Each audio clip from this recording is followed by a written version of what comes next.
أعوذ بالله من الشيطان الرجيم. بسم الله الرحمن الرحيم. قل أوحي إلي أنه استمع نفر من الجن فقالوا إنا سمعنا قرآنا عجبا يهدي إلى الرشد فآمنا به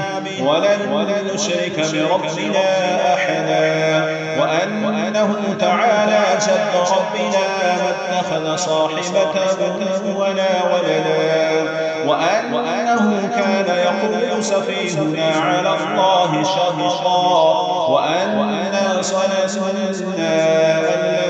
تقول الإنس والجن على الله كذبا وأنه كان رجال من الإنس يعصون برجال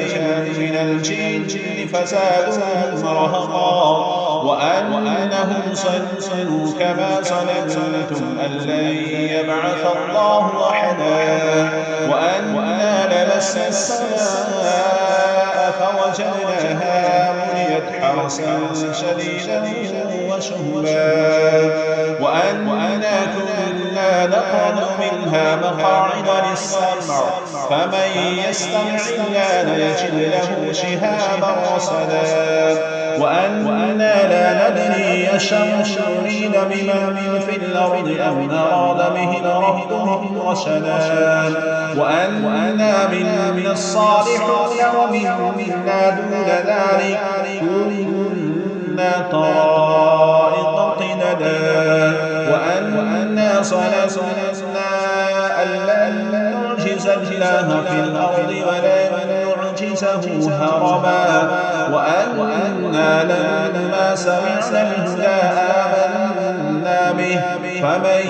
يؤمن بربه فلا يخاف بخسا ولا رهقا وأنا منا المسلمون ومنا القاسطون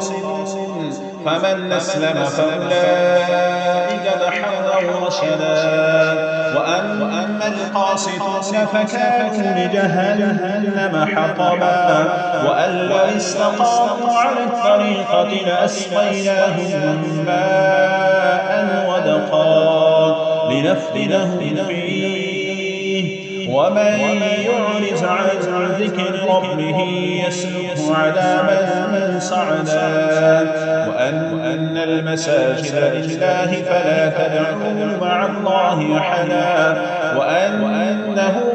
لما قام عبد الله يدعوه كانوا يكونون عليه لبدا قل إنما أدعو ربي ولا أشرك به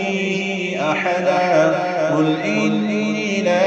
أملك لكم سرا ولا رشدا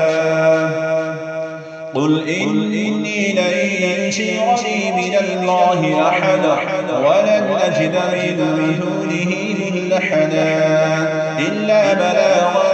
من الله ورسالاته ومن يعص الله ورسوله فإن له نار جهنم خالدين فيها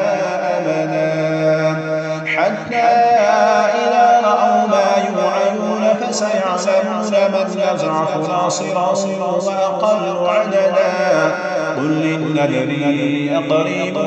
ما توعدون أم يجعل له ربي أمدا عالم الغيب فلا يظهر على غيبه أحدا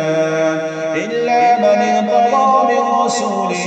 فإنه يسلك من بين يديه ومن خلفه رصدا ليعلم أن قد أبلغوا رسالات ربهم وأحاط بما لديهم